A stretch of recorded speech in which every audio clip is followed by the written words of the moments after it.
Oi, gente, vou fazer um vídeo aqui pra mim, mas eu vou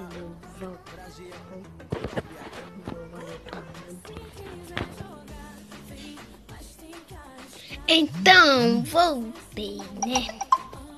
Essa demorinha foi um pouco tomar banho, né? Porque agora já são 18h46, né?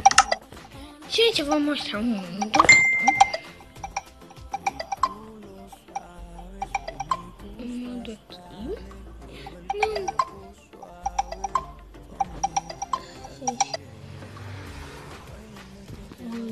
Gente, já tá aparecendo. Ai, meu Deus. Muito, gente. Tava travando, porque chegando bem uns 3.000 mensagens aqui do WhatsApp. Sim, gente, essa aqui é minha. Ela não tá muito igualzinho. Não tem problema. Eu não vou deixar o link da descrição aqui do vídeo. Eu não vou dessas caras. Eu não vou deixar. Então, pronto. Olha, minha casa. Ela simplesmente tem que joga muito comida. Essa comida é pra quando você estiver com fome. Aqui é minha fornalha de novo. Alguma coisa que dá pra fazer com restões. Ah, não sei colocar direito.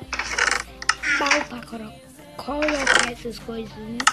Uma planta aqui. Uma bigorna, né? Que é pra mim. Gente, eu vou fazer um vídeo como encantar tudo, né? Que eu acho que não sabe. Esse é meu quarto não decorado, né, gente? Ainda vou decorar umas decorações nele.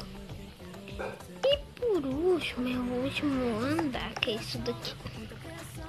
Deixa eu subir aqui pra vocês verem. Que eu ainda tô construindo.